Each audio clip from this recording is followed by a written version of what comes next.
subcommittee meeting. So today we're really just focusing, the key focus is talking about the fleet and sort of the status of the buses and what our sort of immediate plans are for repair and replacement and what our longer term vision is.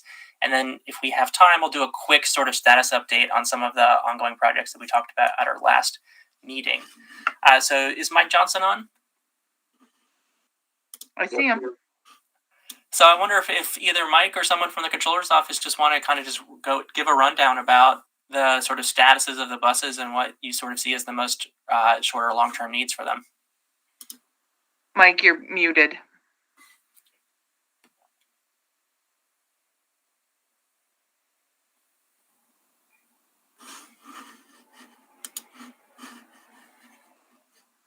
There should be a little microphone at the bottom of your screen.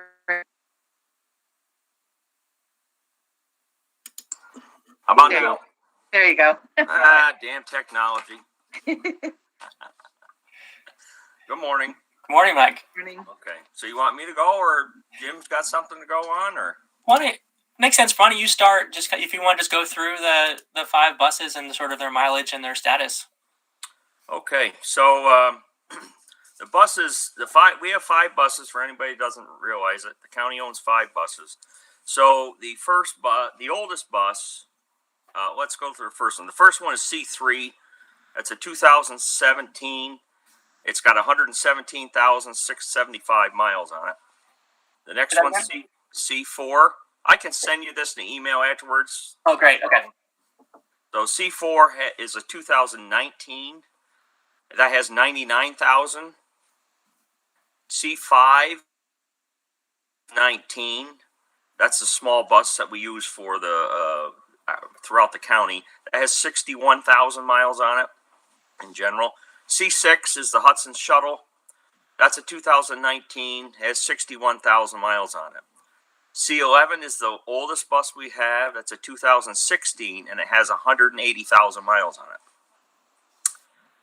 Basically, let's talk about the four newer ones. They're all in very excellent shape. Of course, they're not that old, but as you can see, it doesn't take long to rack up the miles. We try to switch them out every once in a while so we can even the miles out. We'll go for a while, go to Albany or whatever. But learning and knowing the system for over 8, 9, almost 10 years, you get to understand there's days that come up through the month that you really got to be on top of it to change buses. You can't run a small bus in a shopping shuttle the first few days at the beginning of the month because the older people get their Social Security paychecks. There's more people on the buses, so it's just something we've learned to juggle, and the office staff has that knowledge, so that seems to work out. The oldest bus I'd like to talk about, C11. Now, if I recall, we have ordered a new one, or we were in the process of ordering a new one. So we did not order a new one because when we went to do that, we had a problem with the state DOT. So they basically said no. The way that we understood from past reporting with Cassie is that, we had an amount of, I think it was $266,000 over 5 years that we could use. Essentially, what they wanted to approve us for was to use that as $53,000 a year. Obviously, that doesn't buy us a new bus. But we were also not communicated with about this until after we got an approval letter and everything like that. So that kind of had stopped us in our tracks at that moment.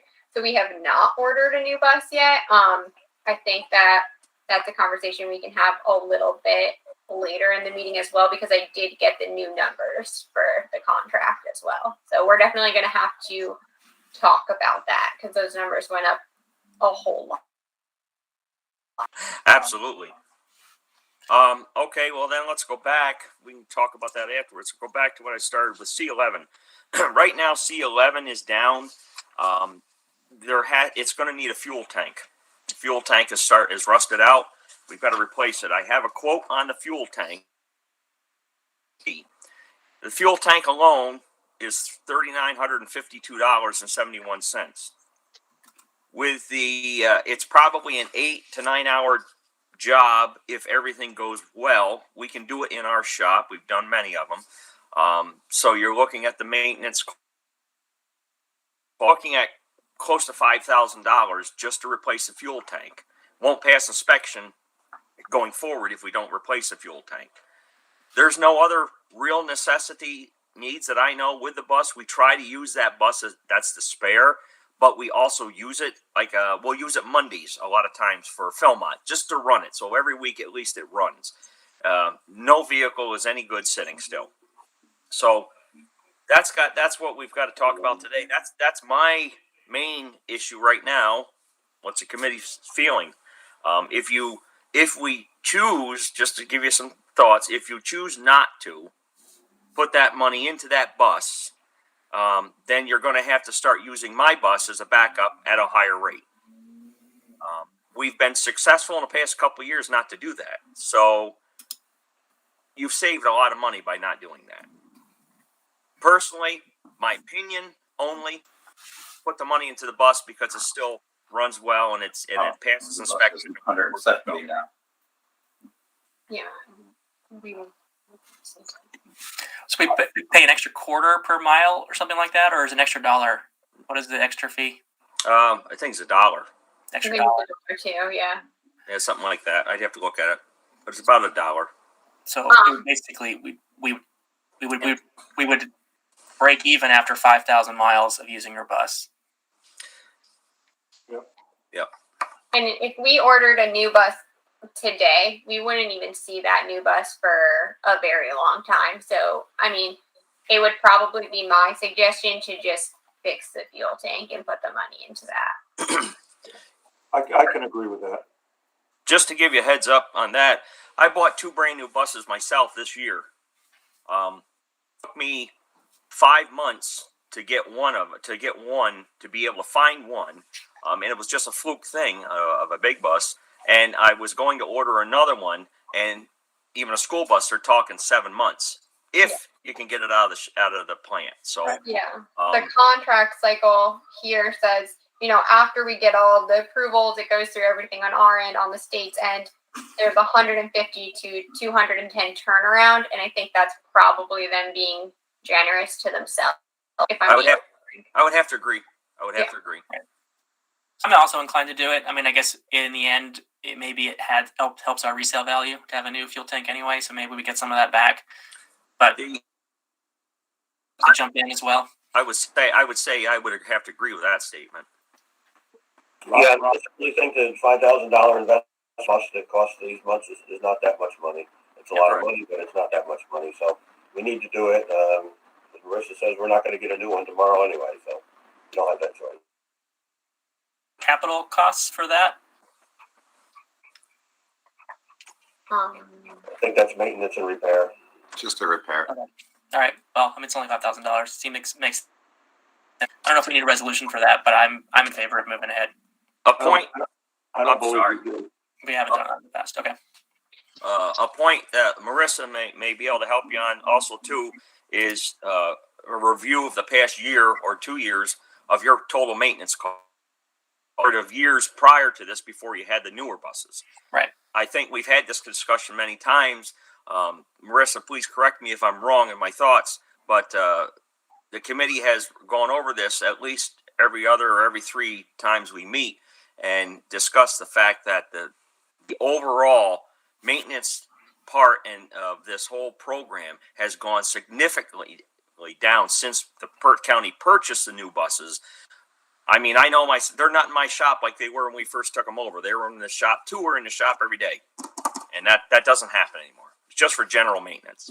I think from my spreadsheet at our last meeting, we did see an increase in maintenance costs through the last year, Yes. maybe because of C11. But I do agree, since we purchased the new buses, it's certainly still down from what we were seeing 5 or so years ago. Absolutely. What you also may see in that report, possibly, is if you recall, I asked permission from the committee to go ahead and move forward and purchase extra tires because there was an indication we weren't going to get tires. Yeah. I have a lot of tires in the shed yet. So in our storage. So that is a not normal thing. We would have never done that. I only usually carry one full set available for an emergency or replacement, and then as I use that set, I would purchase replacements. Now I have at least one set for each bus in my storage facility. Yeah, and I think I did cite that on the spreadsheet at our last meeting. You're absolutely correct, and I mean I think that was a good call at the time because those prices are only continuing to increase. Correct. Correct. We're ahead, and now I'm going to keep that stock. I'm going to keep that stock. So once we pull from that stock, I'll reorder. So we're going to always have. It should be the plan in my mind is, the vendor or the contractor should always have one brand new set of tires on hand consistently for each vehicle. Agree. So I think we know we're going to need to replace C11, and we'll talk about that. But I also want to check into because these things take a long arc. Should we also be talking about a second bus purchase at this time, or is that something we revisit in 6 months? Where did you say C3 was at? How many miles? C3 is at 117,000. Now C3, for example, and you'll be right back to back C4 from now till probably June.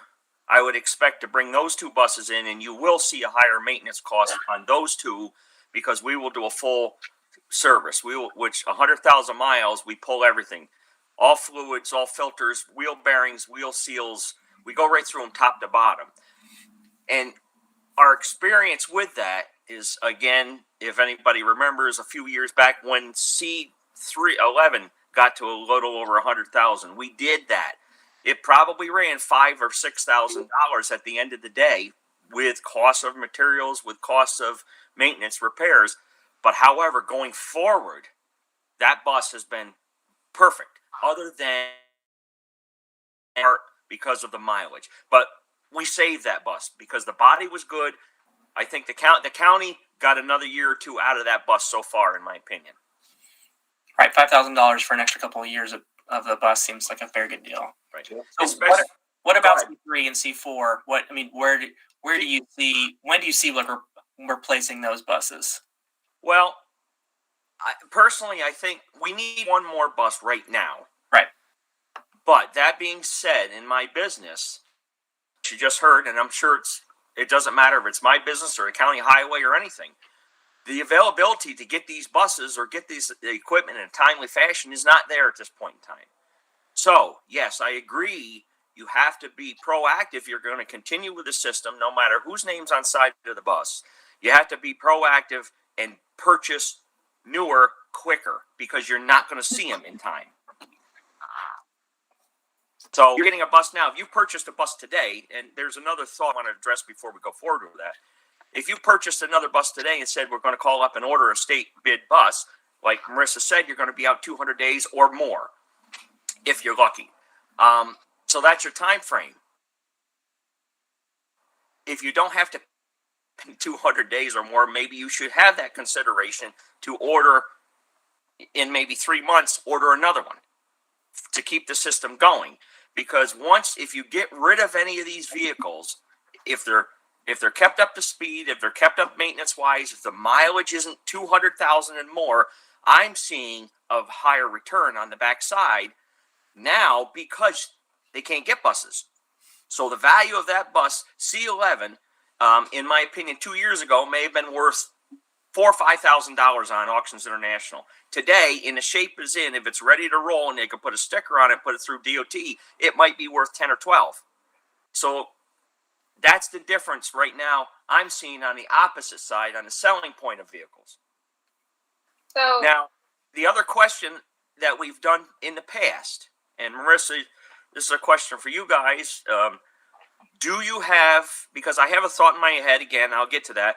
Do you have the opportunity to, if the county, like we did a bus, purchase a bus from a vendor that's in the parking lot, paid for it, and then the county go for reimbursement?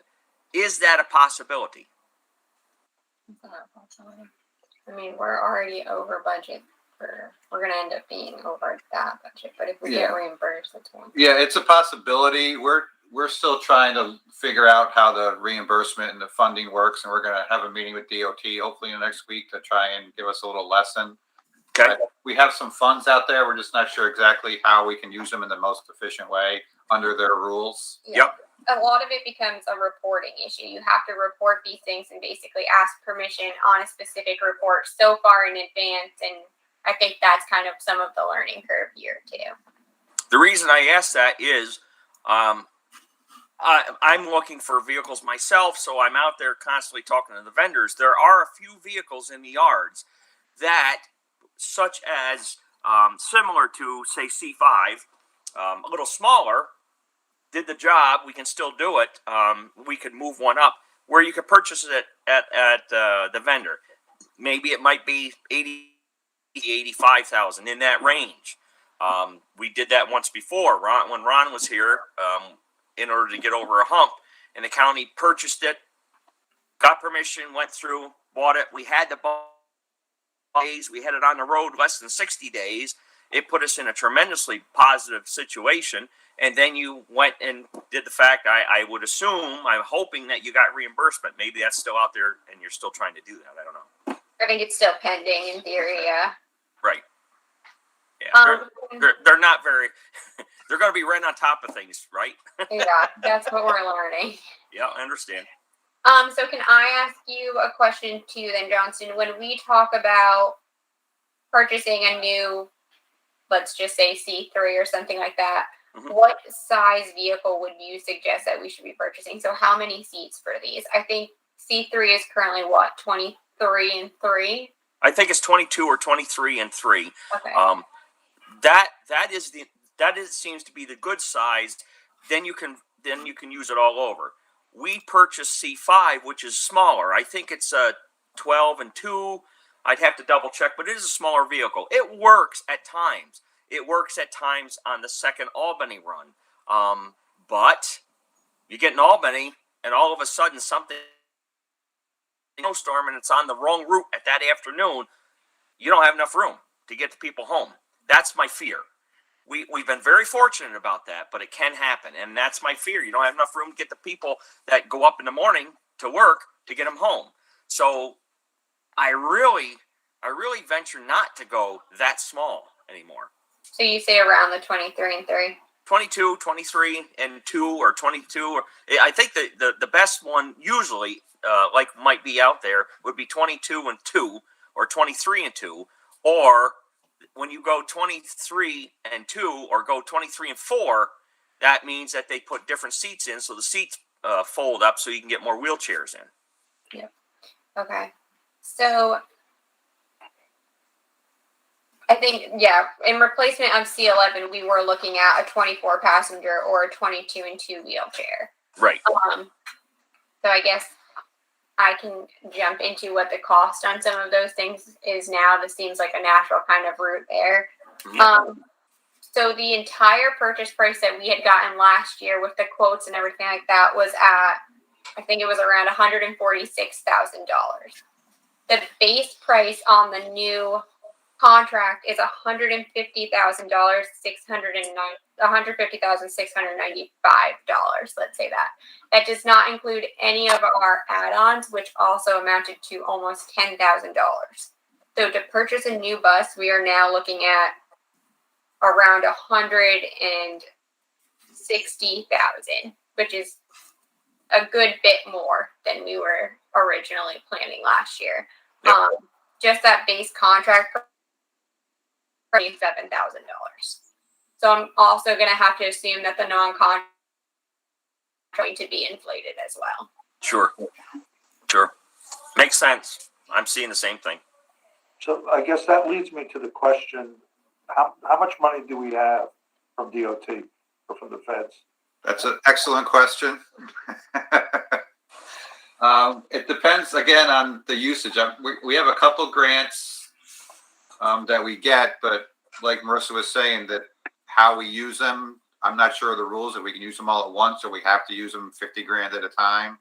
So we're trying to get our arms around that. So there is some reimbursement.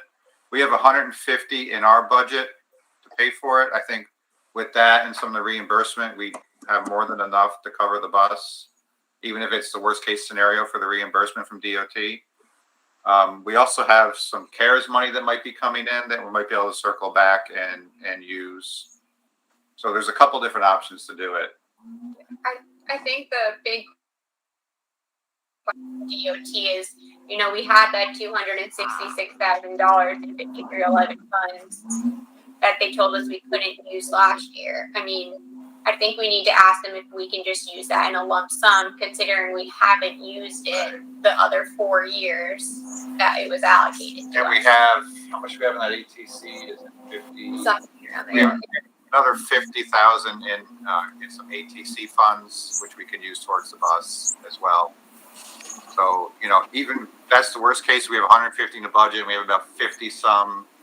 That gets us to 200 easy. We could easily pay for that bus with what we have, but there might be more options to do it. So we're not using tax levy funds to do it. So it seems like we need to buy the bus, and so that it's the sooner we start that process, the sooner we'll get the bus. So then I guess the question is that can we work out the funding in parallel with the purchasing, or do we need to like do some purchasing DOT stuff first before we can like start the process of the purchase? I I think think we can start the process. Yeah. I mean, our conversation with DOT will be about the process and the timing of everything and how we can best do it. And she's done the buses before, so I'm not concerned about that. We want to make sure we maximize whatever we can get from them for it. I don't see any reason why I can't, ask for the approval that I went through last year, reach out to the vendors and get a quote and at least start it on that. So I think that that's doable at least. And the other caveat is, I guess we have new reps with DOT for all of this, which, we're not, the response time from them wasn't the best to begin with. So hopefully the new guys are a little bit better and we can include them. I've sent them 4 emails in the last week and a half, all of which have gone essentially unresponded to. So you're trying. Yeah, I wonder if this is something that we need to also elevate to our state reps, because I feel like there seems to be like a long-standing issue where it just seems like working with DOT, it's slower and more complicated than it needs to be. And the fact that we, in essence, have hundreds of thousands of dollars that have been granted to us, but we're not clear on how we can actually put it to use for something that is essential to the bus seems like a serious problem.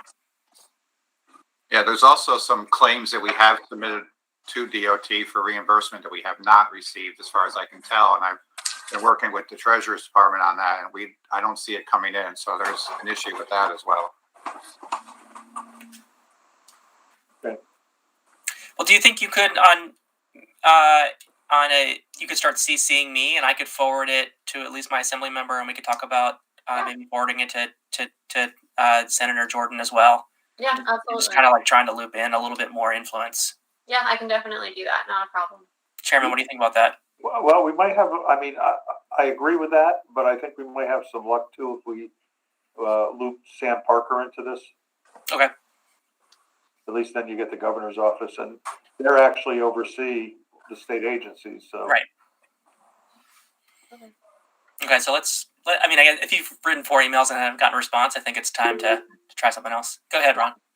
And I will say, 2 of them went to our apparent past DOT rep. Now 2 have gone to the new reps. So again, I'm hoping that these new reps will kind of, but we have 2 now instead of 1. So that's positive, I guess. But yeah. I just wanted to comment that working through engineering with DOT, they keep saying that they're very short-staffed and they're not back to work yet, and that's why everything is just months behind at the Department of Transportation statewide. So hopefully we'll get them back to work someday and they'll get better. Well, they're supposed to be working from home, Ron. They're getting paid full. It's supposed to be being the key word, But the production level goes way down. Let's put it that way. I called the retirement system for my town, and the person I talked to was in their cellar. And they were working from there. Ask him. Did you ask him if he had his pajamas on? They probably did. So it sounds like we're in agreement that we should move forward with C11, and then the controller's office will just keep us posted on what the funding options are.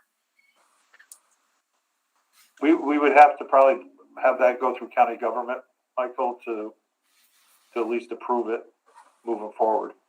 I mean, we can make a recommendation, but Well, I think even that process is going to take a while before we need a resolution, right? yeah, So we don't have a quorum, so we can plan on doing a resolution at our next meeting. But in the meantime, we'll advance it ahead. yep, that's fine. If I could interject one thing, just a thought, and again, just to keep it in your back of your mind, whatever you have to do, you have to do, understandably so. Again, go back to the comment that I made before. If you feel there's any, and this is probably a question and a comment for Jim, if there's any avenue where you can do what the county has done in the past to possibly purchase a vehicle already on the lot or whatever and get that permission to do that, you will have the bus a lot quicker. We may be able to make a better deal because the vendors know me. I can reach out to them, find out what's there, and say, hey, this is a possibility. And when I say that, there are times that there may be a vehicle sitting on the lot, but it will not be 100% up to par what you would order online. You can add to it. For example, the lighted signs showing destinations. On the lot, they won't have them, but that can be put on right then and there. They have vendors to do that. Right. So it's going around the barn in a back way to get what you want, and a lot of times it's proven at a lesser cost than the state bid. Yeah, I'm not sure how Ron did that. We'd have to get quotes, and because if we're not going off state contract, there's a whole separate process we have to go through. We'll have to do What it. you can do, I know, is you can go off another county bid. Yeah, you Ulster can piggyback. County or Buffalo or whatever, and that's how it has been done in the past. And that's where if you have a vendor in Syracuse that has this vehicle and it's there and it's to your liking and you're satisfied with it, you pick that and earmark that and put all the specs in and do your own bid. Ron, go ahead. Mike, are you referring to the one of the vehicles that I remember doing a number of years ago was a slightly used vehicle? It had very few miles onto it, but we had purchased one time that had a couple miles on it someplace, and I think that it was a demo. so that became that Ron kind of worked out on the idea that it was significantly below bid, and I'm not Yes. sure, to Jim's point, I'm not sure how he documented it, but I do remember having that discussion that it was well Right. below state bid, but it was used one-time thing, so we bought it. Yes. Yeah, yes. so it basically became a best value argument. My predecessor and myself, we saw that it was significantly less than the contract was, so we could make a best value argument and abide by procurement policy that way. And then again, we sent it to the state. They approved it for still awaiting those funds. Just a point of interest too. I know it used to be, the state required the county to have a time frame. You couldn't get rid of them up before 7 years or whatever it is. Do you know anything if that has changed? I do. Because the reason I ask, with COVID, with all of these, everybody is now, of course, making all kinds of changes to try to accommodate to keep things running. On the school side, a lot of those changes have come in place with the idea of coming in with electric buses and stuff. The governor's office and everyone is working central services to extend the life where a school system can buy an electric bus, just for an example, and instead of financing it for 5 years, can finance it for 10 years. So these things are all now moving, and they're all changing, all these regulations, because just like the workforce, it's not there. We can't make it happen. Counties don't have the revenue they used to have. So those things that question, I think, should always be asked anytime you get a point and pushed, because I see changes in a lot of those programs. Yeah, I know that there were stipulations too, like you could retire a bus before the 7 years if you met so much criteria and things like that. Correct. But yeah, I'm not sure if that has been adjusted or anything like that. That's definitely something that we can ask our reps about as well. I think it's worth always asking the question if you get somebody on the other line. I really feel it could help. So, I mean, I think if we can figure out something within our procurement policy and within state policy, I think it makes sense to purchase. If we can find a cheaper bus faster that is of quality, it makes sense to pursue that if we can follow all the state, regranting guidelines and our procurement guidelines. So I think it's kind of up to the controller's office and to Mike to kind of vet out some of those specifics. But in concept,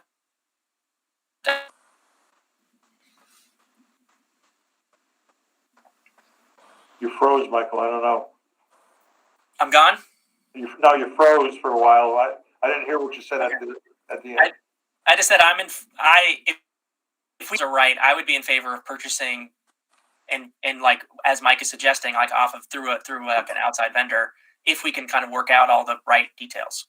Yeah, I mean, I think if Mike finds something that he thinks is viable, if he wants to shoot us the information on it, what a potential price is, then it's probably an easier conversation to have with a number associated to it.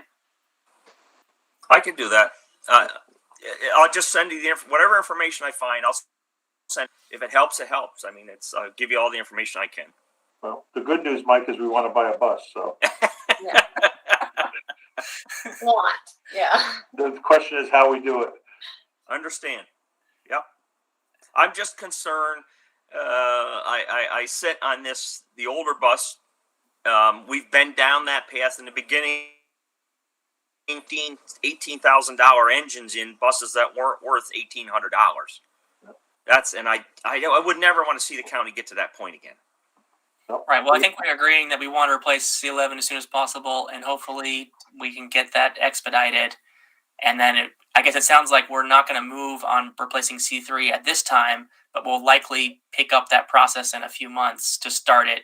Yep. If it's going to take 200 days. If you have if you keep this program up and try to get one bus every year, you're going to be in decent shape. I really think you're going to be ahead of the game. Right. Okay. Anything else on the fleet management? Not really. Everything's, like I say, everything's going well. A question maybe to the chairman, just off the cuff, while we're talking about this. When's the last time the Board of Supervisors office got a call from ridership that there's no heat on the buses? I don't remember having a call for quite a while. And it used to be, Ron, right? It used to be hourly. Well, it's funny because I talked to Rick Scalera, and Rick Scalera said he's hardly gotten any complaints, if any, period. No news is good news, the way I look at it. Yeah, especially in this weather. So Yep, exactly. it would have been a miserable. Yeah, a few years ago, if we had the fleet we had in 2018, Yeah. this would be a very bad moment for the riders. Just so you know, Mike, we agreed at the last meeting that Rick is still in charge of dealing with customer complaints. So Oh, so who do I call at 4:30 in the morning? Rick Scalera. You're still going, Rick. That's why he's not here. I just thought he was doing such a good job, we didn't have any complaints anymore. Oh. Okay. All right. I don't have on the buses or fleet. I don't have anything there. I'm completely done there, unless someone has a question. Okay, I think that's it. I was just going to kind of quickly go through some of the updates from the last meeting and just sort of get a status check. So, Mike, you missed the last meeting, but we had talked about sort of doing an extension on the shopping shuttle hours, and you had mentioned that you're not able to sort of do those extra hours. I would Not love right it if now. you change your mind, but since you can't, we're exploring hiring like an outside company to just do those extra hours. And so that's one of the conversations we're having with DOT is, how and can we do that? Right. I think like we haven't really gotten that far since our last meeting, which was just a couple weeks ago. And is there any other updates you have to share, Mercer? No, unfortunately, if it was a bigger system where we had more drivers in that system, my drivers, not just any driver I have, can sit in that seat and drive that. It's a different system. It has to operate differently. Right. Because if I were CDTA, then most any person that is behind a wheel of any vehicle could sit in that seat. You've got federal regulations, drug and alcohol regulations that are a little different. So it requires that person just to be a little different rosters, different qualifications. The people that are on it now, knock on wood, are tremendously loyal, supportive. We have very little turnover. This not only if they were able or were interested in continuing on the time frame, they may not be able to because they'll run out of the DOT regulation time frame of being behind the wheel. Right. So it's a big picture. It's not just one. It's not just myself saying or my wife saying no. There's a lot of pieces of that moving thing. And right now, with the possibility, we're just fortunate that we've got a driver in every seat. I don't have to tell you guys on how difficult it is to get help. Right. I appreciate that. I just don't want to take it on because I don't want to fail at it. That's my point. Okay. Marissa or Jim, do you have any other updates there? Not really. I mean, in terms of the DOT, this is what kind of started my conversation or lack of conversation with them. So I'm still awaiting response there. I did look over the contract. I myself did not see anything that prevented us from doing it, but I did pass it on to the county attorney's office just so that they could look at it as well. I'm certainly not a lawyer, so it's much easier for them to look at it and just make sure there aren't any stipulations that I'm not going to understand or easily oversee. So, Okay. Thank you. We talked about updating the website to put the new 2022 holidays on. Kelly, are you on? Did you do that? Yes, that's all set. Okay. Thank you. If there's anything else anybody sees, just let me know. Yes. I looked at it this morning and I overlooked it myself too, realizing when the pandemic hit, we talked about this and we eliminated the actual Tuesday runs to Germantown. It's still on the website. Basically, Kelly, what we did do is combine the Tuesday-Thursday route into a Thursday route. It saved the county money. There was no need to do it because basically the county for years has been doubling up the route to go to Germantown area. Needed. We discussed it. We hesitated about changing it. Since we've done it, I don't have any complaints on it. You're getting the same riders Tuesday that you were getting Thursday. It's just it would vary. Now everybody is complete. They go on Thursday. It seems to work, but that's something that I'll get together with you. That probably should be updated in the online schedule. Sure. Okay. Yeah, if we're not running the Tuesday run, let's definitely take it off the website and update that. And then I would be in favor of exploring to do a Tuesday run in a different location to give service to a part of the county that doesn't have that, which also might pivot well into one of the items I want to talk about was the county transportation plan, which I think we decided we're going to sort of create maybe like a subcommittee or a task force to work on. Yep. Matt, are you still looking at sort of names that you're thinking about? Yeah, I mean, yes. Obviously we're going to have Marissa is going to be part of that. And I've got to talk to Rob. Somebody like Mike Johnson should be on that committee, even if it's in an advisory role, because I think he brings a lot of knowledge. But we'll Okay. Right. You So don't mind having a committee meeting? office. You don't mind having a committee meeting on a porch in Florida once in a while, do you? No, not at all. are you going to drive us down there as good. part of the? No problem. the jealousy would be a little hard to work past, so we might have to further discuss. That's a pretty nice party bus that he has. So. Yeah, okay. There might be some way we can work around that, but All things can be looked at. But Okay. we'll take care of that. Also, since we're talking about committees, I think we touched on this at the last meeting, but the Title VI committee, I know Marissa had worked on the transportation piece with the county attorney's office, and but it's a much bigger issue, and so we're going to be appointing some people. It would be Jim, Marissa, Michael Reardon, Ray Jerkowski, our new Commissioner of Public Works, the county attorney's office. It's a much bigger issue because we have to meet Title VI requirements for highway work. as well as transportation and other issues. So we're going to be putting that committee together as well, which may dovetail into the plan. Great. Okay, I'm going to move on to new business or something we missed. Does anybody else have anything they want to bring up to the committee? I have one thing, just a comment. It's just something that we've talked about over the years. Just throwing it out there. You can talk about it going forward. The issue has been brought several times since I've been involved, and we've had people ask about this. Never really moved on it.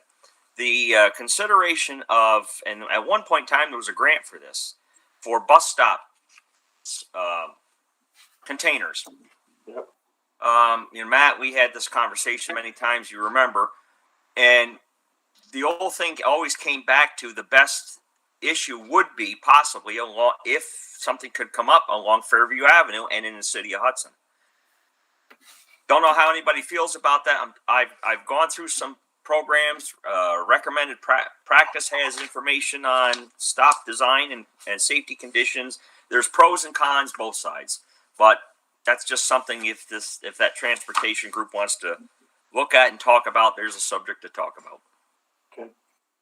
You're talking about like a little bench and a glass roof kind of Correct. thing. Correct. Yeah, I think that would be great to put at some of the places where people congregate, and if we can find a spot where a property owner would let us put it there. A lot of times is there has in the past been programs that you can get money for that.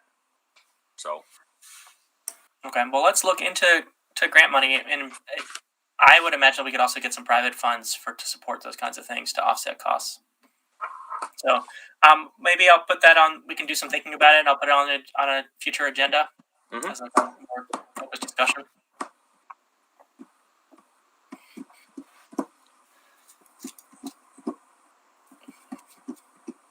And Mike, maybe you could also pick out a couple locations where you think that might be sure. that would be good to put it on. Sure. Okay. One location that absolutely comes to mind, which is a very big concern for me, and always has been, the last stop we have going to Albany. It's at the Park and Ride in Skodak. It's outside of the county, and it would probably have to be a joint venture with Rensselaer County. But I truly, truly believe for the safety of the riders, the safety of our bus going in and out of there, we need one there. We need one at the location so the bus does not have to go in. It should be on both sides of the street. The bus does not, in my opinion, safely are able to go in there, especially coming from Albany. You have to cross all 4 lanes of highway with a bus to double back to drop people off in the parking lot. Anybody that rides to Albany, if they realize where I'm talking about, just take a look the next time you're going to Albany, and if you can envision this big bus in the middle of the night, snowstorm, at 6 o'clock at night, cutting across those 4 lanes to try to safely go in that to drop one person off. That is my biggest fear, and I don't have an answer for that location.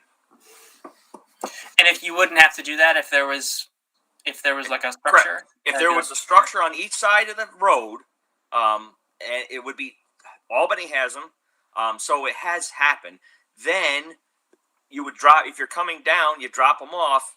But again, there's the other issue. People would have to cross the road on their own.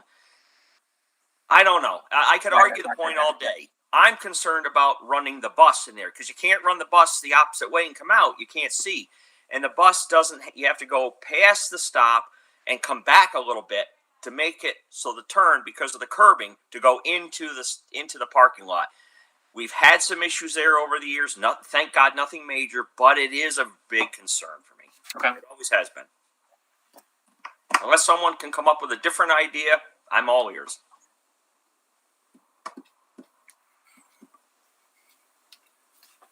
Okay. Well, thanks for bringing that up. Yep. Any other new business?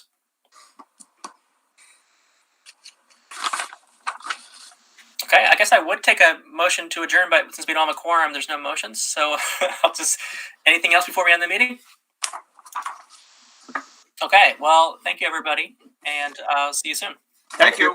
Thanks. Have a good day. See ya.